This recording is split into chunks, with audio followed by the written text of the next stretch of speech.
Good evening, everyone, and welcome to the September 12th meeting of the Tupelo Planning Committee.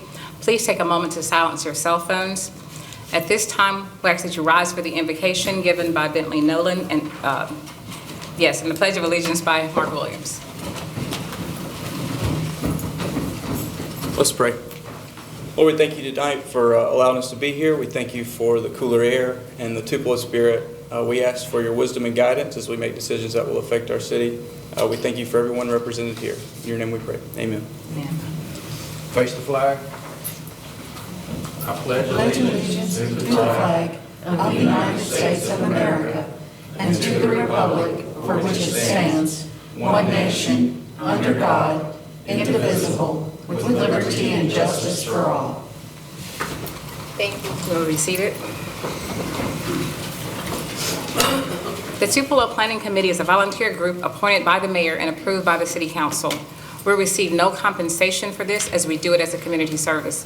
We spend a lot of time in our own funds studying and researching the applications and visiting the sites that are on our agenda each month. We ask that you remember that we do not take our positions on any application lightly. Our decisions are based on facts as they are presented and with regard to the regulations set in the development code. At this time, I will ask the staff and committee members to introduce themselves, and please remember to speak into the microphone. Tanner Newman, Director of Development Services. Jenny Savely, City Planner. Mark Williams. Bentley Nolan. Pam Hadley, Chair. Leslie Mart. Patty Thompson. Scott Davis. Russ Wilson. And I believe we have Lindsay Leak, on phone. Lindsay was not available. Not available. He's Okay, on all right, flight. sorry. Okay, thank you. If everyone has had a chance to review the minutes from the July 25th meeting, we'll entertain a motion to approve. I make a motion to approve. Second. So we have a motion to approve by Leslie Martin, a second by Bentley Nolan. Everyone, well, I'm sorry. Are there any questions or corrections?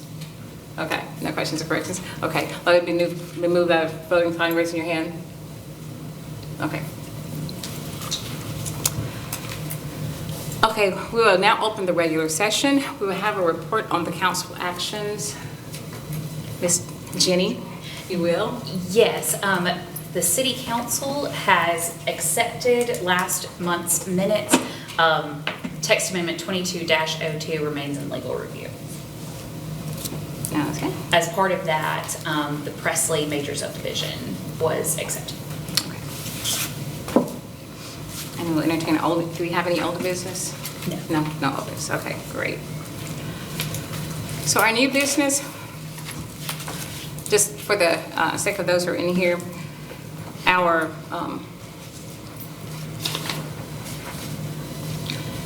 we have COMP 22-12, the compatible use appeal hearing, proposed RV park and their campground. That has been rescheduled for the October 3rd meeting per request of the applicant. And also the Flex Bar 22-01, the self-storage locations proposed at 100 Briar Ridge Road by flexible use, that has been rescheduled as well. So with that in mind, the first thing on the agenda is going to be the RZ 22-03. That is the rezoning of parcels along Main Street within the existing mixed-use commercial corridor and the mixed-use activity center zoning districts from Highway 45 to Veterans Boulevard, and also of parcels bounded by the existing mixed-use commercial corridor zoning district between Madison Street on the east and parcels within the existing mixed-use activity center. The zoning district bounded by Gloucester Street to the west into the mixed-use downtown zoning district. So that's a lot to say. But Jenny, if you will, please provide some more information on that. Yes, indeed. I'm going to give a moment for those who were here for the hearings that were rescheduled to leave. I appreciate you all.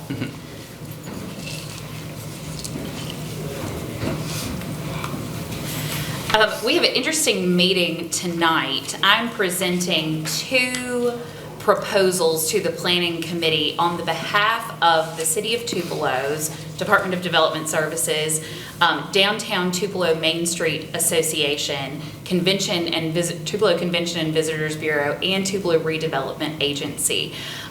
These organizations have come together to propose for the planning committee tonight and for the city, some very interesting opportunities. And these are kind of a combination package, so forgive that there will be some overlap in these.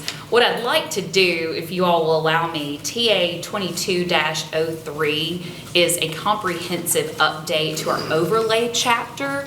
And the rezoning also is part of what we are proposing in combination with this. But the rezoning, to start with that as first item on our agenda, is looking at parcels that front along Main Street and are already included in the mixed-use activity center zoning district and the mixed-use commercial corridor zoning district between Veterans Boulevard and Gloucester. So Veterans on the east.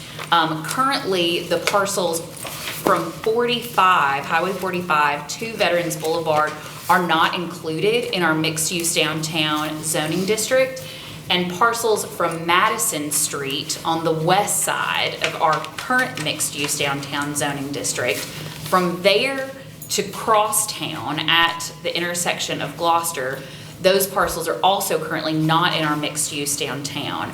As part of our presentation tonight, we'll discuss the benefits of including those in mixed-use downtown. And what has been proposed tonight is including those within the existing mixed-use downtown zone and the sub-districts within mixed-use downtown.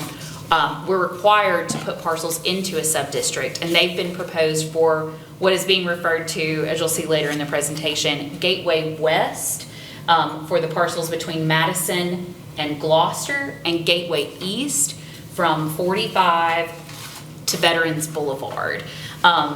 Inclusion in that sub-district will give the benefits and oversight that already engage in our mixed-use downtown parcels, and the requirements and standards of those would then be included for the parcels that are proposed for rezoning tonight. And again, those are the parcels already within mixed-use activity center and mixed-use commercial corridor, which have their own distinct allowed uses, and this would expand those into the mixed-use downtown. So that's what's I have a quick comment. Yeah, of course.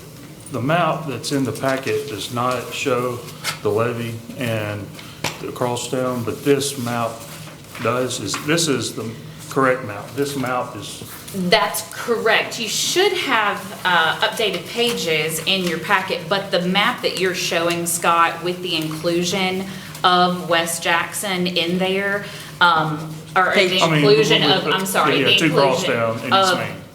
Gateway East and Gateway West, Yes. that is the correct overall proposed Okay. map, yes, sir. And would be part of the development code in the mixed-use downtown overlay. Not If what's accepted. actually in the, at least in my packet. That's right. My apologies for that. Is anybody else's like that? Or just- But So you're- I have a page 9, and my page 9, although not colored, Yes, I have that Does- one that goes all the way with the line, the red line. right? But on page 8, it does not include Right. Madison to Crosstown and the levee. Okay, my apologies on that. The map that is in your rezoning packet as part of RZ 2203 on the back of that is what would be. Yeah, which is what this came from. Yes, my apologies, correct. I was just making sure. we're Yeah, on yeah, the same that's right. page. Thank you. So what we're proposing tonight, if you all would like, we can take a vote on that at present, or we can wait until the presentation of the text amendments. Do you have a? Do you want, actually, Gina, would you like to go over, I think we're still waiting on one of our presenters Yeah. for the downtown items, and so if the committee's okay with it, I think it would probably be a good time to go through some of the Right. overlay items that are being presented for amendments, which is part of the TA 22-02 item. If the committee were okay with that, I would suggest that we go ahead and go through those items. So I hold think that that's rezone, if you will. So, Yes, okay. thank you. As part of the text amendment 22-03, this started looking at our overlay committees that exist throughout the city and that are already codified in our development code. A lot of the standards and general procedures of the overlay were not clear and have many of our overlays have been following procedures that were not yet codified. So we started with a general update to our overlay chapter, and looking at that, what we've done, there are many uses within our code that operate and function within our overlay districts that do not yet have clear definitions within our code. So what we have done is clarified and included definitions that already were operational but needed really just feet within the code. Some examples of what we have clarified. Already within the code, our multifamily dwellings were separated in use by those 3 to 8 unit dwellings and those 9 units and over. What we've done is, for use purposes, taken out the broader term apartment and replaced it with those 2 distinct definitions that help us really capture the use there. We've also included things like drive-through service that have not been previously thought of as a distinct use. We have separated the definitions of hotel and motel. Again, these are some very basic things, but we've included parking garages and parking facilities, distinguished between carports and garages.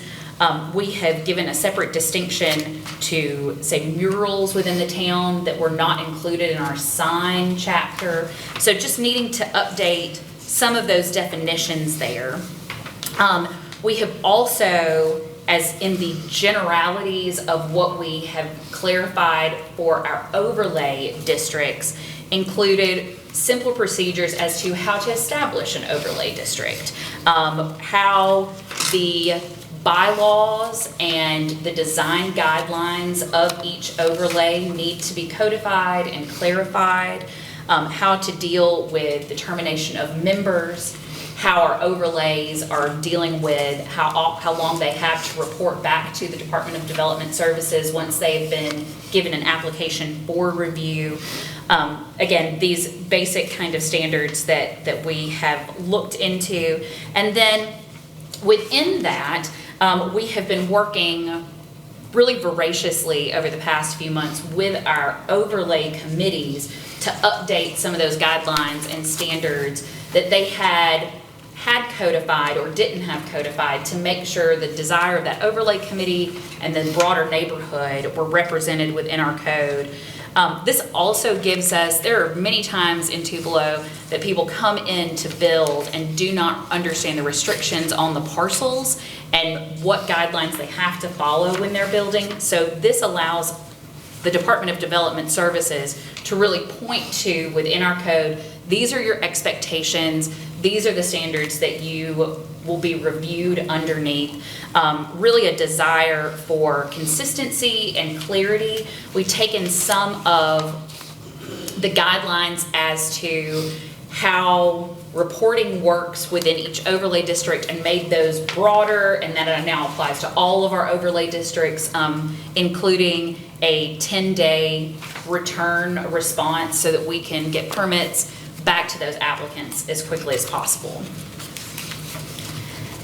And as part of that, we have some exciting updates that we've been reviewing with the Downtown Main Street Association and the organizations I talked with you earlier. Downtown Tupelo Main Street Association is functions with the Design Review Committee that oversees the development in downtown Tupelo, in the mixed-use downtown zoning district that we are proposing the rezoning of the parcels for. So what I'd like to do now is pause for a moment and ask the committee for that portion, if you all have any questions or discussion y'all would like to engage in before we kind of continue the whole of the package proposal. Does the committee have any comments, questions?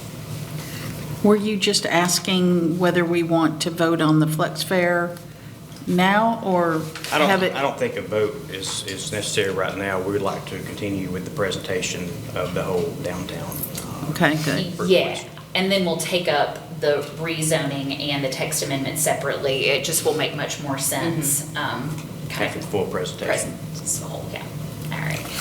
So I'd like to start by saying, I guess when this administration first took office, we were kind of quickly hit with the question of, look at downtown and how successful it's been over the last 30 years. But the question is, what's next? You look at downtown, you look at Fair Park and all the success of the residential and commercial development, and you see that most of this is starting to develop out. And so the question of what's next led to conversations with Debbie Brandenburg and Lucia Randall and Pat Faulkner at the time and Neil McCoy with CVB. And so since that time, we've all been working together to answer that question. And so after months and months of collaboration, trial and error in some ways, tonight we have a joint effort between the administration, Downtown Tupelo Main Street Association, Tupelo Convention and Visitors Bureau, and Tupelo Redevelopment Agency. And we will all be sharing information tonight and explaining this proposal and of course answering any questions that you have. So with that, I would like Ms. Debbie Brandenburg to come up and kick us off.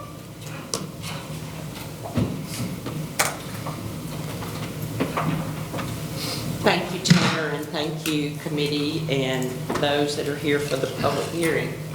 Let me just say that this has been a long process. It's been one that began in actually 1991, the first year that I moved to Tupelo for the Main Street Director's job. And it has all of the planning, all of the master plan, all of the vision for downtown was based on, number one, what already existed, and then number two, market assessments of what could happen, and then taking a look at our land use and how we would zone that in for future development. And of course, in that, in our assessment from the National Main Street Center and the Mississippi Main Street Program, they identified, due to the investment of the city of Tupelo in the former downtown mall, that we had property south across Main Street, which we are in right now, as a new frontier. It was very rare for us to have that much vacant agricultural land that was available for future development.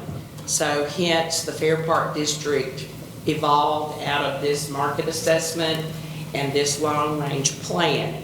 We did several studies on traffic management that enhanced the operations of the arena that would complement the uses of downtown so that it was not just a big box destination, but it integrated into the downtown.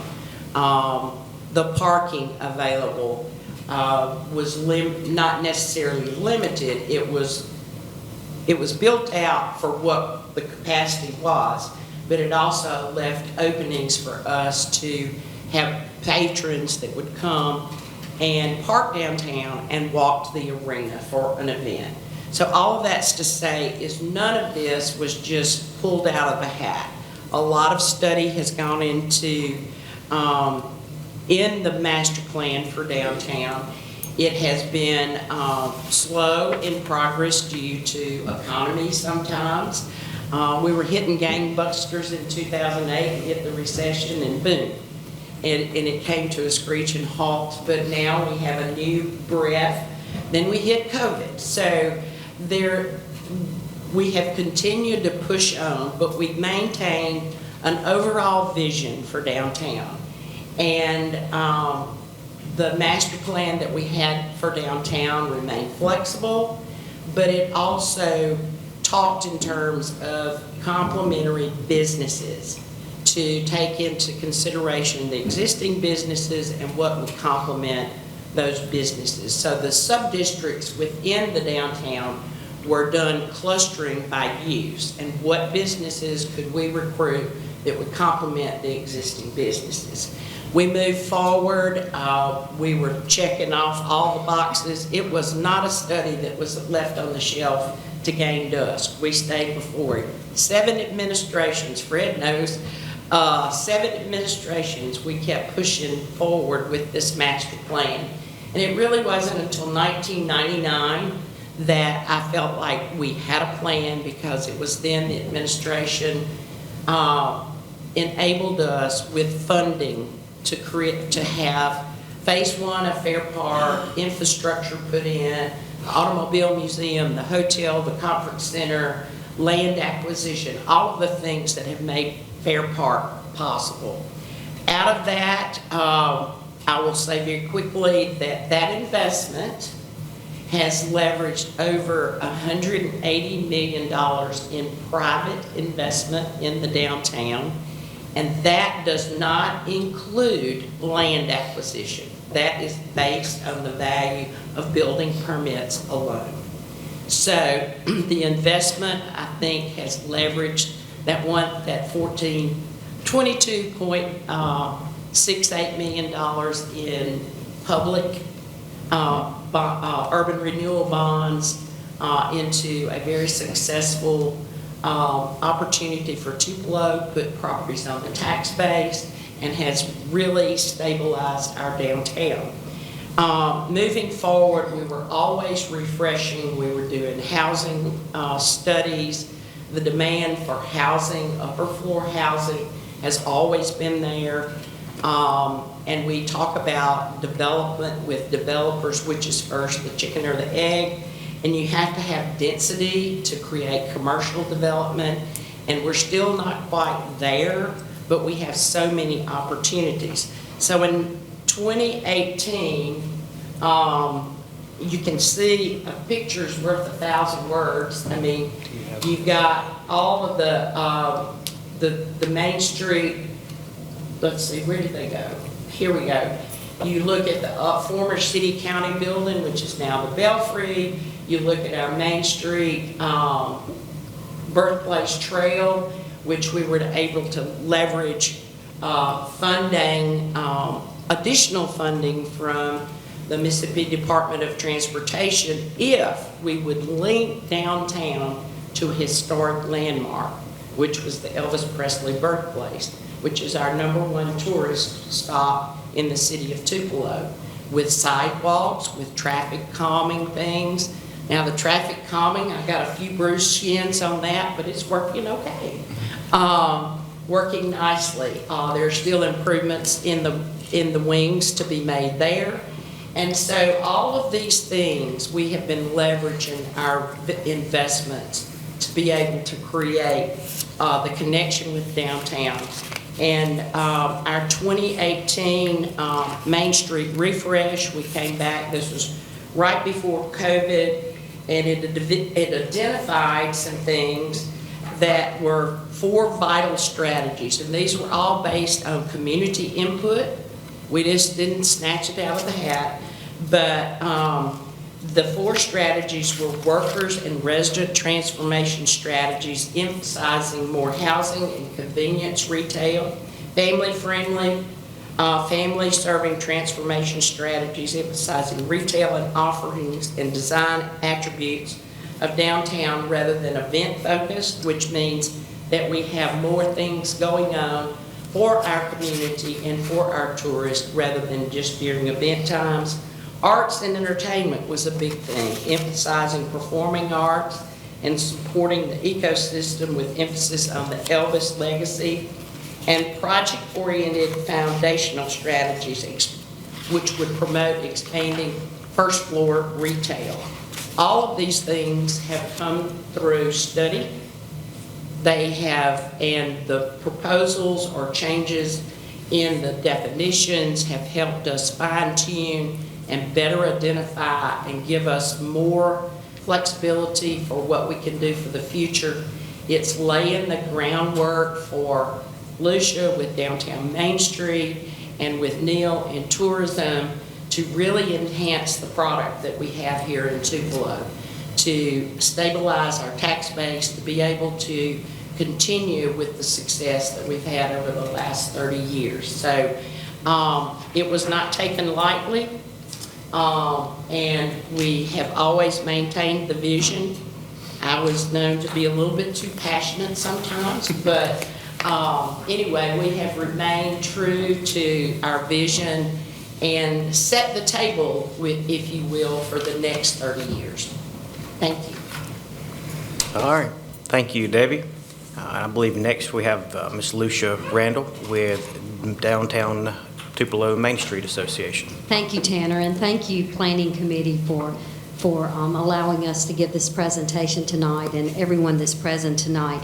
As Debbie said, I follow Deb, and those are big shoes to fill, but I'm trying my best. But as she said, the improvements that we are enjoying today came from studies that Downtown Tupelo Main Street Association put forward with help from the National Main Street and Mississippi Main Street. And what I wanted to address tonight are the benefits that the businesses would have in the extension of the overlay in Gateway East and Gateway West. So that's what I wanted to address tonight. So what Downtown Tupelo Main Street Association can do and help these businesses with is we have a 4-point approach, and we look at everything through our Main Street 4-point approach, and that is a comprehensive plan, and it lays the groundwork for revitalization.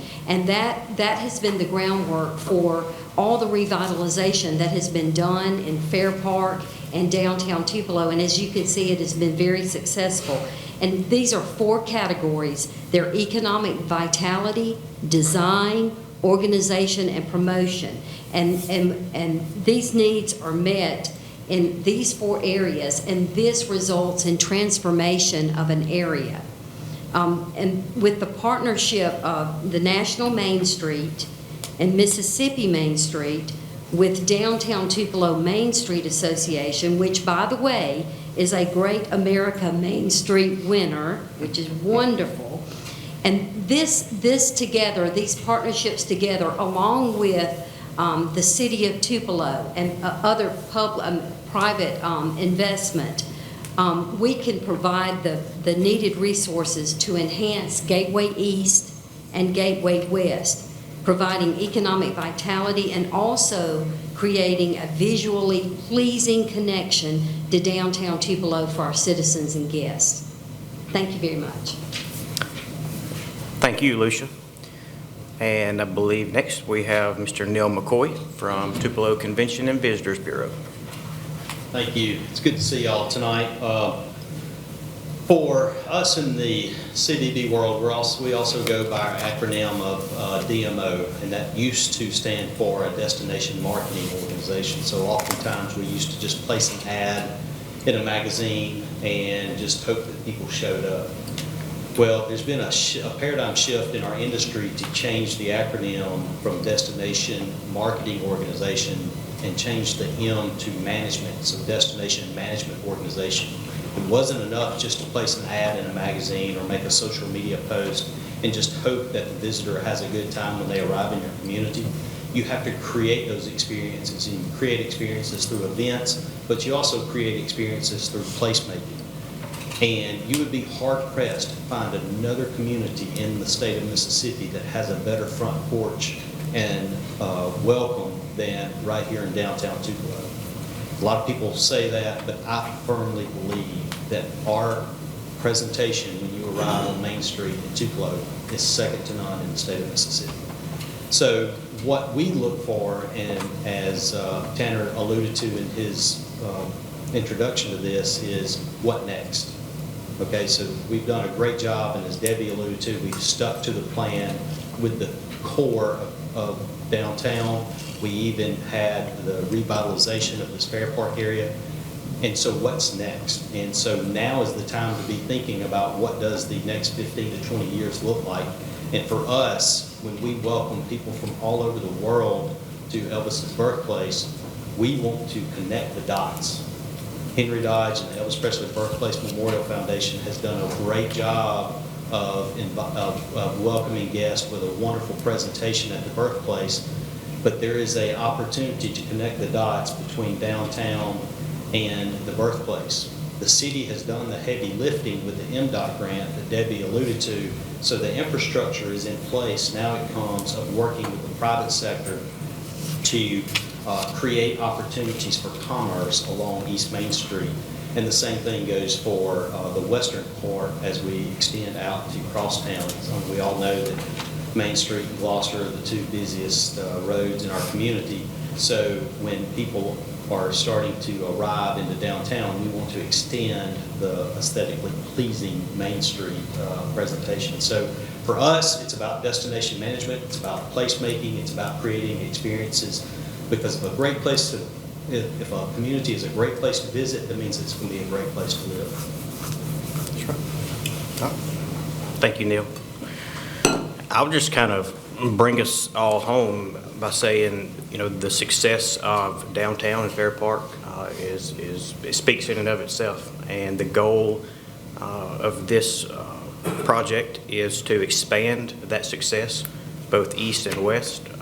And that is why we're requesting the rezoning of East Main from Highway 45 to Veterans Boulevard and from Madison Street to Crosstown into the mixed-use downtown zone. And with that will come the Gateway East and Gateway West sub-districts, which will allow any future development along those stretches to have the amenities of or the assistance of the Downtown Tupelo Main Street Association and their design review team in reviewing any type of development as far as their exterior facades and assistance with really the overall design of any new development. And so what one of the things we're shooting for on this is to connect the birthplace and downtown. The city's already done the heavy lifting by already doing the utility work, the street work, the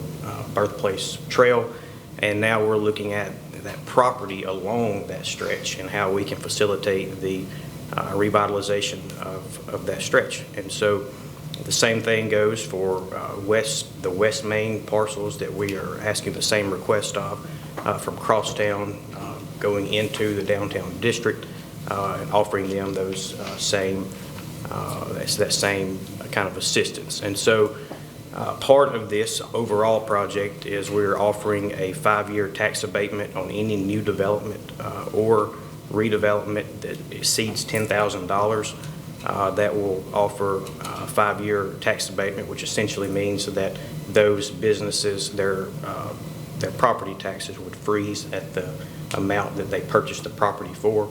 And so any increase in property value they would not be taxed on that until that 5-year period is over. And so this is it's a great thing. Again, it's been a joint effort, and we are happy. We're all here collectively to answer any questions that the committee has or that the public has. But we just appreciate you hearing us out and working with us through the process. Thank you, Tanner. At this time, we'll open the floor for public comment. Does anyone have anything for or against or anything they'd like to make a comment? If you just go to the podium and state your name and your address. Okay, great. So we will close the public portion. And at this time, we will have committee discussion. Talk a little bit about the closing time with the red line about you wanting businesses on Main Street and some of these side streets to stay open past 5, is that right? Of course, yeah. So during the Main Street refresh, a question was asked of participants in a survey: when do you utilize downtown most often? And as we all know, as most data shows us, what we kind of already know is that it's after 5 o'clock, after work hours, as our central entertainment district. Downtown emphasizes after hours pedestrian traffic.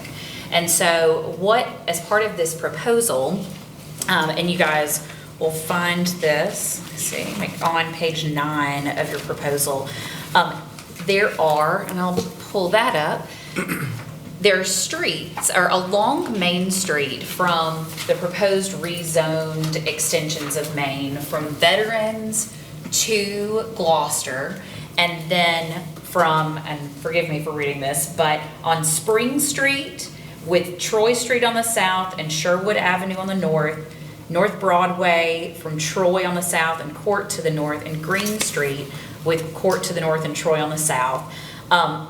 That is where our already centralized after-hours traffic is located. And as part of the allowed uses, what we're proposing that the overlay make by compatibility only any business that is going to close before or at 5 in order to try to draw to these central sort of red-lined areas on this map, draw that pedestrian after-hours traffic. And that would only affect future development. That would not, I want to be clear that any type of requests within this proposal, those do not affect any current property owner or occupant. All of these amendments would take effect if there was a change in occupancy or a change in owner. Tanner, is that for properties that are submitting for new permits? Because we have a couple of properties that are under construction currently, but do not have certificate of occupancies yet. So how does this apply to them? If you currently have a construction permit, this would not affect you. This would start with any new first-time permit requests that come in after this had been passed by the planning committee and the city council had approved. That's when these guidelines would take effect. So no tax incentive benefits for those people either then? Well, it depends on where you're exactly referring to, because the tax incentives are already in place in the existing downtown. Okay, great. Thanks for that clarification. Jenny, I don't know who might answer this. What was the process of stopping at the east side at Veterans instead of going all the way up to the Elvis Presley Drive, the birthplace area? Actually, Neil, would you like to answer that? The thought process behind that is to follow the MDOT and Birthplace Trail, so following their footprint. If you can visualize that, that trail and the sidewalk infrastructure goes to Veterans Boulevard and turns north onto Veterans and then turns right on Reese Street directly to the birthplace. We felt like it was appropriate to follow those boundaries with the hopes that maybe in the future, the next phase would extend on out to incorporate the rest of East Main Street. And the beauty of this is that this doesn't have to happen just on Main Street. This can be introduced in other areas of Tupelo as you create more pedestrian-friendly areas, which we all hope our community continues to get more pedestrian-friendly. So that's the thought, is follow the Birthplace Trail. Thanks, Neil. And to that point, Bentley, one thought is, hey, once, again, you've seen the success of Fair Park, and we hope that once, others see the success of this East Main stretch through what we're proposing tonight, that there will be more, buy-in to the rest of the city to say, hey, this is working. Let's do what they're doing. So that was, to Neil's point, that was kind of the next phase we would hope down the road would be to incorporate more of that. But we're really only talking about a block? One block? Is that right? Really just depends on how you look at it. You essentially could go from Veterans to, the city limits. I'm talking about to where Bentley was talking about, where 6 comes in and where we have the existing Elvis Presley birthplace sign. Johnny's is over there in that area as well. So I guess, Ms. Marwood, the question is, if we extended it, how far would you extend it? Is that what you're asking? why not go ahead now and just include it to that intersection there where 6 comes in and it turns down to go to the alternative route to get into the birthplace and includes Johnny's? Yeah, so we're open to that. We just kind of, our thought was is to follow the birthplace trail. But we're open, I mean, if y'all want to extend it to that point, we've had that conversation.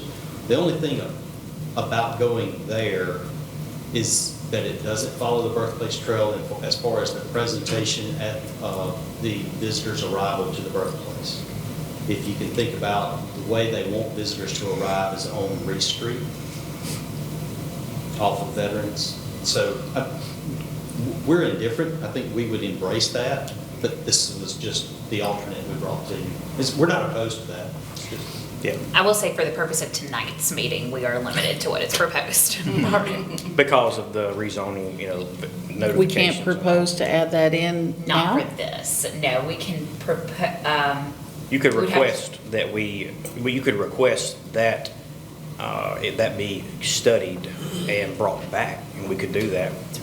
But as far as any type of rezoning or overlay district that would be applied to those properties, we would have to send out a notification, with, at least 15 days notification, along with, running that publication in the Daily Journal. But I do want to be clear that we by no means are opposed to that, and that is the ultimate goal. But as far as, I guess, again, the thought was, hey, let's do this along the birthplace trail and see where we can go from there. But no, I think it's a great idea. We all agree that that is the goal, and we felt like this was a good place to start. I would just like to take just a moment and commend Debbie Brandenburg and our Downtown Main Street Association for the continual effort for many, many years. For all of us who are on these committees and stuff, it just doesn't come up with an idea one day and it happens the next. It takes a lot of commitment and hard work and perseverance and working with lots of people in different areas. So just thank you on behalf of myself personally in representing City of Tupelo. Thank you. I appreciate that. It was a team effort. It was. Do we have any more discussion from the committee? And we will entertain a vote, the chair will entertain a motion. So moved to accept. Okay. Can we do separate? Oh, I'm sorry. sorry about that. I'm Jumped the sorry. gun. A motion for the RZ 22-03 request for rezoning.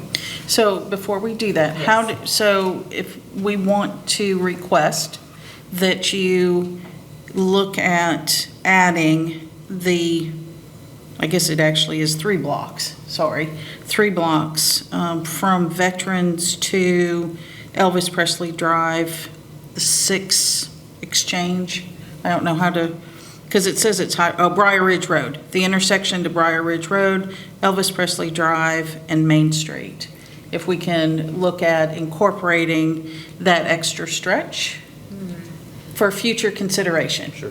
Did I say that right? Yeah, I don't think it necessarily has to be part of the motion, but as a formal request from the committee, absolutely, we can take that. Yeah. I will note that as a formal request for a Well, study. the committee needs to vote on that. Yeah, That's, if it the can't committee be would like just to me. vote on that, then we could absolutely entertain that. So we, Okay, do we need to do that separately?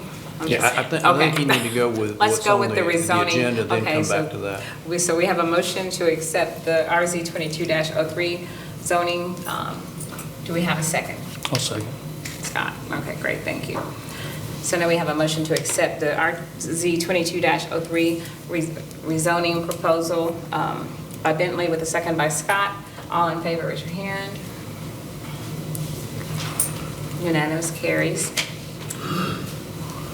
And now Leslie, I guess we will entertain your, okay, so is it here that I need to just make that formal And y'all can request? Go ahead and take the vote on the next one, text on the amendment. TA 22? Okay. So before we do that, I do have a couple of questions in here. So in looking at the changes that have been made to some of these design standards, are there other design standards that are already in place that aren't just listed here because they're not changing? There are a few, I guess, sections of this chapter that did not have proposed changes to them. I'm trying to think. For an example, the Historic Downtown Neighborhood Association, not to be confused with Downtown Tupelo, did not have any changes to their update. Okay, and so in particular, Joyner, imagine Right. that. So for Joyner, our design standards, 5.5.4, now consists of 3/4 of a page. So there were, within that, repeated standards that I've included to encompass all of our overlay districts. So it still applies. The only one that's not represented there is the codifying of the covenants that, there was a request in there to include any restrictive covenants as part of the overlay guidelines, and that's been removed because we can't. Well, we don't have enforce that. restrictive covenants anyway Oh, in sorry, for Joyner. Joyner. Yeah, I think it was a mistake on the, like a copy and paste, truly. But all of those have been included, Leslie, in the front section, under your Okay. design review standards that apply to all overlays. Okay, so one, and this is petty, and I'm sorry, not, the garbage cans. So we had in our overlay that garbage cans were to be pulled up from the curbs, put either at the, beyond the front corner of the house or back, and it's not here anymore? Yeah, that's. Is that a city code now? Pulling back your garbage is within 24 hours, the city code. That's more of a neighborhood association thing because garbage doesn't require permitting, and really what overlay is looking at is permitted activity within the city. We wouldn't be able to enforce that. That's more code enforcement or neighborhood association, It's not a design guideline. not a design guideline. That's Okay, right. so is that being put into the code? Or is it already in the code because it was not, The 24 hours is within our code enforcement. okay. So if there's an Citywide, Citywide ordinance, yes, ma'am. okay. A couple other changes there that I'll note, like Sharon Hills Neighborhood Overlay District, they have been removed. They were inactive, so we're just formalizing some of these. Like Bel Air Neighborhood, again, their overlay district has been inactive for some time. And all of these overlay districts were given several months to work with the department and share with us whether they would like to become active again. And those were the two specifically that did not wish to remain active. The only other, I guess, major change that I see here with our overlays, West Jackson Neighborhood Redevelopment Overlay, the name has been changed to Jackson West Neighborhood Redevelopment Overlay District to align with the Jackson West Neighborhood Association as far as their name. And then the Jackson West Overlay District has been expanded to encompass all of the area that is within the Jackson West Neighborhood Association. And it's the stretch on West Jackson from Clayton to North Gloucester, just the parcels that touch West Jackson Street along there. And I'll make a note too, that Sharon Hills and Bel Air, just as a point of information, those were established after the tornado to help manage that, and they just aren't needed. They don't have that much infill anymore. And also to not overlook this, we have added an overlay as part of, or two overlays actually. One, Mill Village Historic Overlay was already operational and just not codified. I think most of town knows that historic preservation standards are active in Mill Village, and that is a national designation that just wasn't codified. Again, we're going for clarity and consistency. And also the Park Hill neighborhood has proposed an overlay district here, and that map is for you on page 22. That runs from Front Street to Tolbert at Green Street and north from Green Street, running that northern stretch to Rogers. And they have simply made one request to make residential uses a use by compatibility. Their desire is to revitalize the business district that once was that Tolbert and Green sort of boulevard.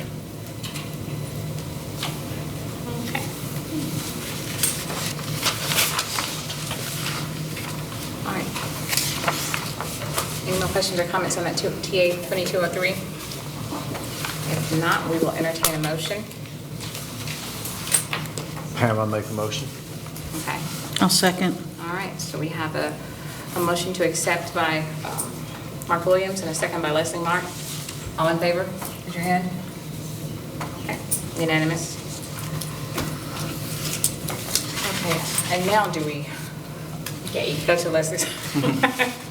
I want to make sure she gets it in there. Thanks. I'd like to make a formal request to the Development Service Department to consider adding the 3 blocks from Briar Ridge Road, Elvis Presley Drive, and Main Street into the Fair Park East area. I think I said that right. Gateway. Gateway East. Gateway East. I'd second that. That's needed. Is this a vote? Okay. So it has been motioned, all that Leslie said, and seconded by Bentley. All in favor? We have- need to ask for opposed. Oh, all opposed, I'm sorry. Okay. One. All right. So I guess next steps? Yeah. Next steps, we will have, these motions will be taken to city council.